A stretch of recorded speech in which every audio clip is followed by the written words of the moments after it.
হেই ছোট্ট ভাই ব্রাদার, কি অবস্থা সবার? আশা করি সবাই ভালো আছো। অঙ্কের ভয় এবার হবে জয়, তাই তো আবারও চলে আসলাম তোমাদের নবম দশম শ্রেণীর আরও একটি অঙ্ক নিয়ে। পৃষ্ঠা নাম্বার ৭৪ যদি বের করো, এটা আবার ৭৮ ভেবো না, এটা কিন্তু ৭৪, ঠিক আছে? সো ৭৪ পৃষ্ঠা যদি বের করো তাহলে দেখবা যে অনুশীলনী তোমার ৩.৫ আছে। এই অধ্যায়ের ৩৩ পর্যন্ত আমরা আগের ক্লাসে শেষ করে ফেলেছি। আজকে আমরা ৩৪ নম্বর অঙ্কটা দেখব। ওকে, এখানে কি বলছে দেখো তো।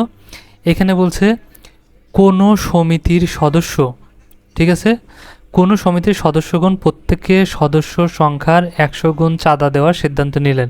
অর্থাৎ যতজন সদস্য আছে, মনে করো এখন যদি সদস্য থাকে ৫ জন, এরা চাঁদা দেবে কতজন? ১০০ গুণ, মানে এই ১০০ গুণ যতজন সদস্য তার সাথে ১০০ গুণ হয়ে যাবে, ঠিক আছে? এই কথাটাই বলছে যে প্রত্যেকের সদস্য সংখ্যার ১০০ গুণ চাঁদা দিবে। সদস্য পাঁচ হলে চাঁদার পরিমাণ হবে ৫ দিয়ে ১০০কে গুণ এত। যদি ১০ হয়, ১০ দিয়ে ১০০কে গুণ, কারণ ১০০ গুণ দিবে, যতজন সদস্য তার ১০০ গুণ। ওকে, আচ্ছা। তারপরে কি বলছে? কিন্তু ৪ জন সদস্য চাঁদা না দেওয়ায় প্রত্যেকে চাঁদার পরিমাণ পূর্বের চেয়ে ৫০০ টাকা বেড়ে গেল। অর্থাৎ এই পরিমাণ চাঁদা হয়তো ১০ জন যদি থাকতো তাহলে এই পরিমাণ হতো, কিন্তু ৪ জন কী করে নাই? চাঁদা দেয় নাই। সেই জন্য ৪ জন চাঁদা না দেওয়ায় কী করছে? প্রত্যেকের আগে যে যে পরিমাণ টাকা দেওয়া লাগতো তার চাইতে এখন আরও ৫০০ টাকা করে বেশি দেওয়া লাগবে। ওকে, আচ্ছা। এখন ক নাম্বার কী প্রশ্ন করছে? বলছে সমিতির সদস্য সংখ্যা এক্স এবং মোট চাঁদার পরিমাণ এ হলে এদের মধ্যে সম্পর্ক নির্ণয় করো। ঠিক আছে, খুব ইজিলি আমরা করে ফেলতে পারি। দেখো এখানে যদি ক নাম্বারটা আমরা এটা সম্পর্ক নির্ণয় করি, তাহলে সমিতির সদস্য সংখ্যা কয়জন বলছে এখানে? আমাদের ক নাম্বার কিন্তু বলে দিছে সমিতির সদস্য সংখ্যা এক্স। তাহলে এইটুকু আমরা লিখি। দেখো, সমিতির সদস্য সংখ্যা, সমিতির সদস্য সংখ্যা কত?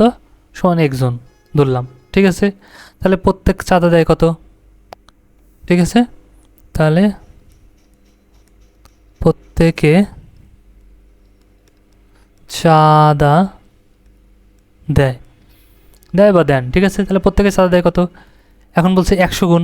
আমরা প্রশ্নেই দেখলাম কত গুণ, এখানে ১০০ গুণ বেশি চাঁদা দেয়। তাহলে একজন, এক্সের সাথে যদি ১০০ গুণ করি তাহলে ১০০ এক্স সরাসরি, ঠিক আছে? তাহলে চাঁদা দেয় এত টাকা। তাহলে এখানে বলছে চাঁদার পরিমাণ যদি এ হয় তাহলে তাদের মধ্যে সম্পর্ক নির্ণয় করো। তাহলে আমরা এখানে লিখতে পারি সুতরাং এ ইকুয়াল, কারণ মোট চাঁদা সমান কত হয়ে যাবে? কারণ মোট সদস্য হচ্ছে একজন, ঠিক আছে? আর প্রত্যেকে মানে একজন চাঁদা দেয় কত? এত টাকা করে। তাহলে এটা গুণ কত হয়ে যাবে? এত।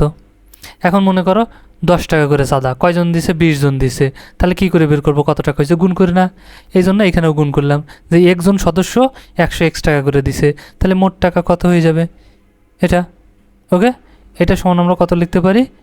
তাহলে এক্স দিয়ে ১০০ এক্সকে গুণ দিলে ১০০ এক্স স্কোয়ার, ১০০ এক্স আর এক্স গুণ হয়ে এক্স স্কোয়ার টাকা। তাহলে আমরা লিখতে পারি এ সমান ১০০ এক্স স্কোয়ার। ওকে, সো এটাই হচ্ছে আমাদের সম্পর্ক। এভাবে রাখতে পারো, আবার চাইলে যে এ সমান সরাসরি এটা লিখে দিতে পারো ১০০ এক্স স্কোয়ার। ওকে, একই জিনিস, কোনো সমস্যা নেই। আশা করি বোঝা গেছে। এখন যদি খ নাম্বার দেখি, এখানে কি বলছে? সমিতির সদস্য সংখ্যা ও মোট চাঁদার পরিমাণ নির্ণয় করো। মানে সমিতিতে কতজন সদস্য আছে সেটা বের করতে হবে, আর মোট চাঁদার পরিমাণও বের করতে হবে। এখানে কিন্তু সদস্য সংখ্যাও বলে দেয় নাই, বলছে কোনো সমিতির সদস্যগণ প্রত্যেকে, এখন কয়জন সদস্য আছে তা কিন্তু বলে নাই। ওকে, আমাদের বের করতে হবে। তাহলে দেখো, আমরা ধরে নিয়েছিলাম কতে যে সমিতির সদস্য সংখ্যা কতজন? একজন, তাই না? আচ্ছা, তাহলে আমাদের এখানে কি বলছে? ৪ জন সদস্য চাঁদা না দেওয়ায়, মানে ৪ জন সদস্য কি করে নাই? চাঁদা দেয় নাই। তাহলে চাঁদা দানের সদস্য সংখ্যা কতজন, মানে কতজন সদস্য চাঁদা দিছে সেটা বের করতে পারবো না? একদম ইজিলি বের করে ফেলতে পারবো কিন্তু। দেখো, তাহলে আমরা লিখতে পারি খ নম্বরে ৪ জন চাঁদা না দেওয়ায়, ঠিক আছে? চাঁদা না দেওয়ায় চাঁদা প্রদানকারী, আমরা লিখতে পারি একটু বেশি লিখে দেই, চলো, চাঁদা প্রদানকারী সদস্যের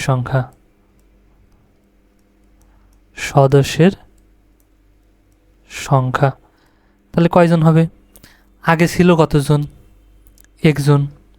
এখন দেয় নাই কয়জন, 4 জন, তাহলে মোটের থেকে 4 বাদ দিলাম, হয়ে গেল এতজন। তাহলে চাঁদা দেয় নাই এতজন। তাহলে এখন প্রত্যেকে চাঁদা প্রদান করেন কত? এখন বলছে এই 4 জন না আসার কারণে কি বলছিল, প্রত্যেকের চাঁদার পরিমাণ কত বেড়ে গেছে, 500 টাকা করে কিন্তু বেড়ে গেছে, তাই না? তাহলে আগে চাঁদা দিয়েছে কয়জন, কত টাকা করে, একজন 100x টাকা করে, ঠিক আছে? তাহলে এখন প্রত্যেকে চাঁদা দেবে কত, 100x এর সাথে আরও 500 টাকা যোগ হয়ে যাবে, কারণ 500 টাকা করে বেশি দেওয়া লাগতেছে, তাই না? তাহলে আমরা লিখতে পারি যে সুতরাং প্রত্যেকে চাঁদা প্রদান করেন বা দেন, ঠিক আছে? একটা লিখলেই হলো। আচ্ছা, প্রদান করেন, তাহলে কত টাকা হয়ে যাবে? আগে দেওয়া লাগছে কত, 100x টাকা করে, কিন্তু 4 জন না দেওয়ায় এখন আরও 500 টাকা করে বেশি দেওয়া লাগতেছে, এই জন্য এত টাকা। ওকে, আচ্ছা, যদি তাই হয় তাহলে দেখো, তাহলে মোট চাঁদার পরিমাণ কত? তাহলে এখন সদস্য এতজন, একজন দেয় এত টাকা করে, তাহলে চাঁদার পরিমাণ কত? সদস্য সংখ্যা দিয়ে একজন যত টাকা চাঁদা দেয় সেটাকে গুণ দিলেই পেয়ে যাব, তাই না? এই জন্য আমরা লিখতে পারি যে সুতরাং মোট চাঁদার পরিমাণ, সুতরাং মোট চাঁদার পরিমাণ। তাহলে মোট চাঁদার পরিমাণ কী যাবে, সদস্য সংখ্যা কয়জন, এই যে 4 জন না আসাই কয়জন এসে, না দেওয়া এই কয়জন, এটাকে কী করবো, টাকা দিয়ে ভাগ দেবো। তাহলে কয় টাকা করে দেয়, 100x প্লাস 500, এত টাকা করে দেয়, তাহলে এইটা এত টাকা। যদি তাই হয় তাহলে কিন্তু দেখো, সুতরাং আমরা লিখতে পারি প্রশ্ন মতে কি লিখতে পারি, কারণ আমাদের আগে চাঁদা দেওয়া লাগছে কত টাকা, 100x স্কোয়ার টাকা, তাই না? এই টাকা, আর এখন দেওয়া লাগতেছে কত, এই টাকা, তার মানে টাকা কিন্তু একই, বাড়তি হয়ে সেই পরিমাণই এটার পরিমাণে এটা হয়ে যাবে। এই জন্য আমরা কি লিখতে পারি এখানে, 100x ইকুয়াল x মাইনাস 4 আর হচ্ছে 100x প্লাস 500।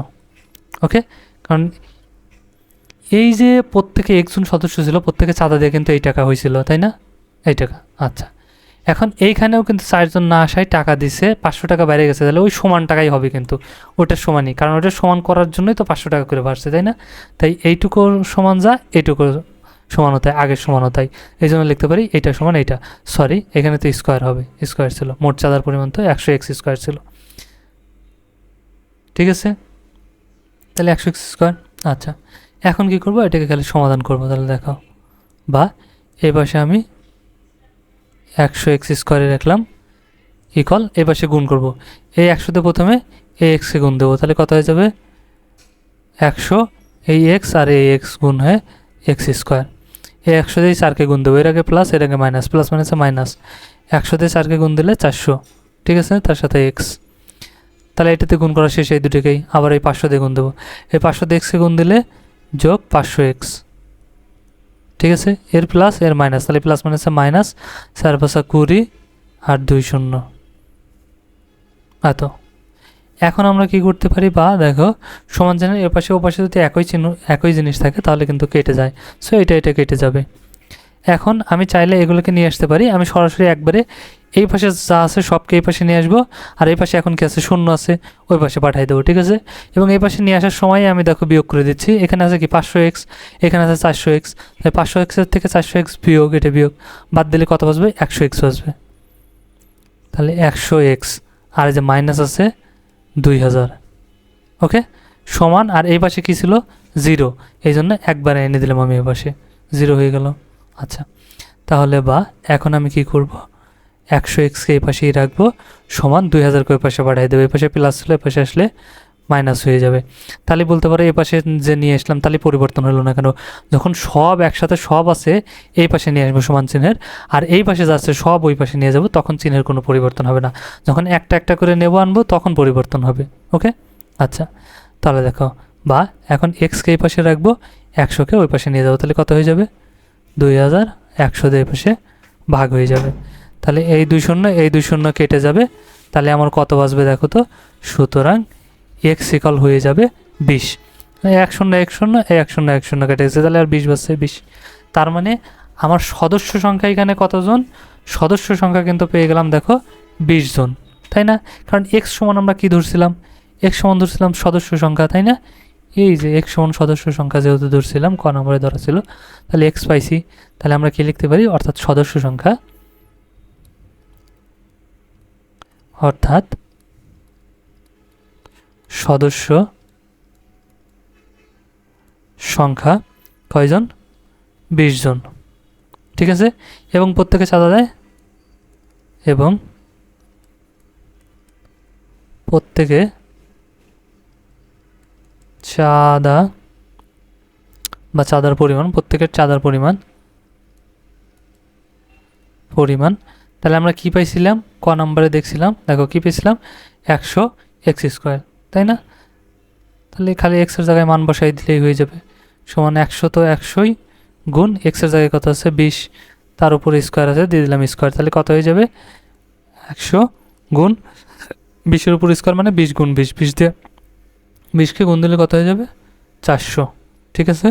তাহলে 100 দিয়ে 400কে গুণ দিলে 4 অক্ষে 4 আর 4 শূন্য 1 2 3 4 মানে 40,000 টাকা। তাহলে মোট সদস্য কয়জন, 20 জন, আর মোট টাকার পরিমাণ, চাঁদার পরিমাণ কত, 40,000 টাকা। ওকে, সেভাবে কিন্তু আমরা বের করে ফেলতে পারি। তারপরে দেখো গ নাম্বার কি বলছে, এখানে বলছে মোট চাঁদার 1/4 অংশ 5% হারে এবং অবশিষ্ট টাকা 4% হারে 2 বছরের জন্য সরল মুনাফায় বিনিয়োগ করা হলো, মোট মুনাফা নির্ণয় করো। সো কী এখান থেকে আমাদের কী বের করতে হবে, মোট মুনাফাটা নির্ণয় করতে হবে। কোন টাকার, এই যে মোট যে 40,000 টাকা আমাদের পাইছি না, পাইলাম, মোট টাকা কত পেলাম 40,000, এই 40,000 থেকে, এই যে খ নাম্বারে পাইছি তো 40,000, তাই না?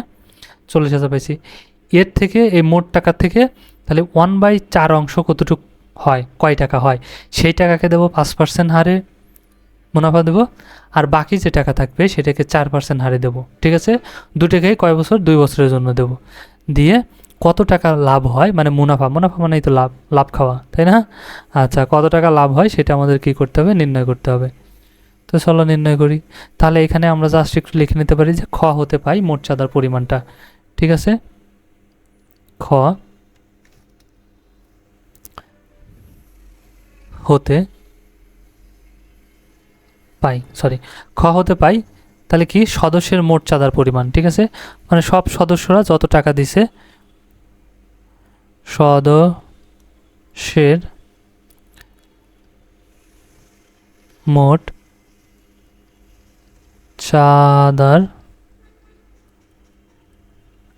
পরিমাণ, তাহলে মোট চাঁদার পরিমাণ কত পেয়েছি খ হতে, 40,000 টাকা। ওকে, এটা আবার দশমিক না, কিন্তু আমি কমা দিছি। আচ্ছা, তাহলে কত টাকা, 40,000 টাকা। তাহলে 40,000 টাকার 1/4 অংশ, এইটুকু কতটুকু হয় সেটাকে বের করি, ঠিক আছে। তাহলে দেখো 40,000 টাকার 1/4 অংশ সমান আমরা কি বের করতে পারি, জাস্ট গুণ করলে কিন্তু হয়ে যাবে। দেখো 40,000 গুণ হচ্ছে 1/4, এত টাকা। তাহলে এখন এটাকে যদি আমরা কাটাকাটি করি, 4 অক্ষে 4, এটা কত, 4 10 40, আর আছে 3 শূন্য 1 2 3 হয়ে যাবে, ঠিক আছে। তাহলে কত হয়ে গেল, 10,000, 0 1 2 3 10,000 টাকা। তাহলে 40,000-এর 1/4 সমান কত টাকা হলো, 10,000 টাকা। তাহলে এখানে বলছে অবশিষ্ট টাকা, তার মানে এই টাকা বাদ দেওয়া যেটা বাঁচছে, তাহলে বাকি টাকা কত টাকা আছে সেটা বের করতে পারবো না, খুব ইজি কিন্তু বের করে ফেলতে পারি। তাহলে দেখো বাকি টাকা সমান কত, মোট ছিল কত, 40,000, ঠিক আছে। তাহলে এই 1/4-এর সমান কত বের করে ফেলছি, 10,000 বের করে ফেলছি, তাহলে এই 10,000 বাদ দেবো, ঠিক আছে। তাহলে এখন কত টাকা হবে, 40,000 থেকে 10,000 বাদ দিলে 30,000 টাকা, তার মানে বাকি টাকা কত, 30,000। এখন দেখো তাহলে এই 10,000 টাকাকে আমরা কি করব, 5% মুনাফায় বিনিয়োগ করব, আর এই 30,000 টাকাকে আমরা 4% মুনাফায় বিনিয়োগ করব। বিনিয়োগ করার পর মোট মুনাফা কত হবে সেটা আমাদের বের করতে হবে। এটা আমরা দুইভাবে বের করতে পারি। একটা, প্রথমে লিখতে পারি যে 10,000 টাকায় 2 বছরের 5% হারে মুনাফা হয়, তাহলে সরল মুনাফার সমান তো আমরা জানি PRN, ঠিক আছে। আবার বের করতে পারি 30,000 টাকায়, আবার লিখে আবার বের করতে পারি 30,000 টাকায় 2 বছরের 4% হার মুনাফায়, 4% হারে মুনাফা, সেমভাবে PRN, ঠিক আছে। বের করে তাহলে মোট মুনাফা ওইটা দুটো যোগ করে দিলে হয়ে যাবে, কিন্তু আমরা কি করব একসাথে বের করব, ঠিক আছে। এই জন্য এখানে দেখো আমরা কি করব, লিখতে পারি এখানে আমরা আলাদা আলাদা না করে কি করব একসাথে বের করব। তাহলে P সমান কি আসল, তাহলে P1, কারণ এখানে দুইটা আছে, দুইটা মুনাফা বের হবে, এটার একটা এটার একটা, এই জন্য একে ধরলাম P1, এটার ধরবো P2, ঠিক আছে। এখানে P1 সমান কত, মানে আসল কত 10,000, ওকে। আচ্ছা, তারপরে কি আছে, সময় কিন্তু 2 বছর, তাহলে N2, N দ্বারা সময়, সরি N2 কেন, N1 হবে, এই পাশে সবগুলোই আমরা 1 দেবো, ঠিক আছে। তাহলে N1 প্রথমটার ক্ষেত্রে, এই প্রথমটার ক্ষেত্রে 1 সমান কত 2 বছর, এটা কিন্তু আমাদের প্রশ্নে বলছে, এই যে 2 বছরের জন্য বিনিয়োগ করব দুইটাই, ঠিক আছে 2 বছর। আর কি হার, মুনাফার হার মানে R1, তাহলে মুনাফার হার কত হবে, এখানে যদি লক্ষ্য করি প্রথমটায় আছে কত 5%, ঠিক আছে। তাহলে প্রথমটায় কত 5%, এটাকে যদি আমরা ভাঙি তাহলে কত হবে, উপরে 5 নিচে 100, এই দশমিকের জন্য শতকরার জন্য 100, এটাকে যদি আমরা লঘিষ্ঠ করি 5 × 5 5 × 100, তাহলে উপরে যাবে 1 নিচে হয়ে যাবে 20, এত। তাহলে এটা গেল প্রথম। আবার তাহলে কি করব এখন দ্বিতীয় ক্ষেত্রে, ঠিক আছে। দ্বিতীয় ক্ষেত্রে আসল কত, তাহলে P2, এটা ধরলাম P2 সমান কত 30,000, ওকে 30,000 টাকা। তারপর এখানে N2 সমান কত বছর, ওই একই 2 বছরই, ঠিক আছে, সময় একই সময়। আর কি মুনাফার হার, তাহলে R2, আর সমান এখানে কত পার্সেন্ট, এইখানে বলছে দ্বিতীয় ক্ষেত্রে বলছে 4%, তাহলে 4% আমরা বের করব, এখানে হচ্ছে 4%, তাহলে সমান কত হয়ে যাবে 4 বাই নিচে হয়ে যাবে 100, এটাকে যদি কাটাকাটি 4 × 4 4 25 100, তাহলে পেলাম 1/25। এখন বলছিল কি আমাদের মোট মুনাফা নির্ণয় করো, সো মোট মুনাফা কিন্তু আমরা দেখো এখন ইজিলি নির্ণয় করে ফেলতে পারি, ঠিক আছে। সুতরাং মোট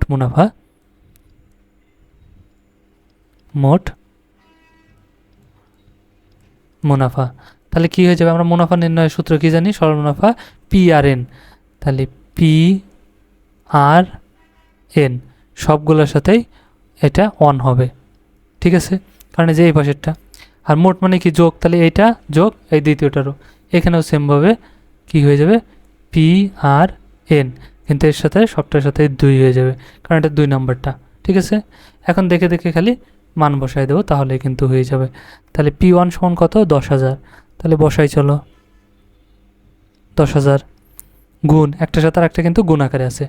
আর সমান কত, তাহলে এখানে পেয়েছিলাম 1/20 গুণ N সমান কত 2, ওকে এই যোগ। এখন P2 সমান কত, P2 সমান হতেছে এটা হচ্ছে 30,000, ঠিক আছে, দ্বিতীয়টার আসল সমান কত 30,000, তাহলে আমরা লিখতে পারি 30,000 গুণ এইখানে আর, তাহলে এইখানে সমান কত পাইছে, আর সমান 1/25, ওকে। তাহলে আমরা লিখি চলো 1/25 গুণ N সমান ওই 2 বছরই। এখন কি করব, এটাকে লঘিষ্ঠ করব, তাহলে কি হয়ে যাবে দেখো তো, এই 2 দিয়ে 2 কে ভাগ দিলে 1, 20 কে ভাগ দিলে 10, আবার এই 10 দিয়ে 10 কে ভাগ দিলে 1, 10 দিয়ে 10 কে ভাগ দিলে 1, আর কয়টা আছে 3 শূন্য, 1 2 3, তাহলে এখানে আর কিছুই বাঁচলো না, তাহলে কত হয়ে যাবে 1000, এই পাশে হয়ে গেল 1000, এই যোগ। এখন কি করব, এই পাশে লঘিষ্ঠ করব, ঠিক আছে। এই পাশে লঘিষ্ঠ করা যায় কি করে, দেখো একবারেও কাটা যায়, তুমি যদি একবারে কাটতে না পারো, ঠিক আছে, একবারে কাটলে 25 আর হয়েছে 1200, তুমি যদি কাটতে না পারো ছোট ছোট করেও কাটতে পারো, কোনো সমস্যা নাই, ঠিক আছে। কীভাবে, 25কে যদি 5 দিয়ে ভাগ দেই, ঠিক আছে, এত হয়ে যাবে। তাহলে 25কে এই 30কে যদি 5 দিয়ে ভাগ দেই, 5 6 30 6, ঠিক আছে, আর কথা এই 3 শূন্য, তাহলে 1 2 3, আবার 5 দিয়ে কাটা যাবে, 5 দিয়ে 5কে ভাগ দিলে 1, 5 দিয়ে যদি এই এটাকে ভাগ দিই, ঠিক আছে 60, তাহলে 5 12 হচ্ছে 60, ঠিক আছে, আর কত 2 শূন্য, এই হলো 2 শূন্য, তাহলে হয়ে গেল কত 1200, ঠিক আছে। এই 2 উপরে, ঠিক আছে, তাহলে 1200 আর 1 আর 2 গুণ হবে, তাহলে 1200 কে 1200, 1200 গুণ 2400, মানে 2400, ওকে এত টাকা। তাহলে সমান কত হয়ে যাবে 2400 আর 1000, তাহলে কত হয়ে গেল 3400 টাকা, মানে 3000 সরি আর দেখানো 3,400 টাকা হয়ে যাবে, ঠিক আছে। তাহলে নির্ণয় মোট মুনাফার পরিমাণ কত হয়ে যাবে? 3,400 টাকা। সুতরাং নির্ণয় মোট মুনাফা কত? 3,400 টাকা। এটাই হচ্ছে আমাদের অ্যান্সার। ওকে, আশা করি বোঝা গেছে, তাই না? ক্লাসটা কিন্তু আমি যথেষ্ট ইজি করার চেষ্টা করেছি। আর কতটুকু বুঝেছো অবশ্যই কমেন্ট করে জানিও, আর ভালো লাগলে অবশ্যই একটা লাইক দিয়ে দিও। ওকে, আর হ্যাঁ, তুমি তো শিখেই গেলা, সো বন্ধুদের সাথে শেয়ার করতে কিন্তু একদমই ভুলো না। দেখা হচ্ছে নেক্সট ক্লাসে, ততক্ষণ সবাই ভালো থাকো, সুস্থ থাকো, আল্লাহ হাফেজ।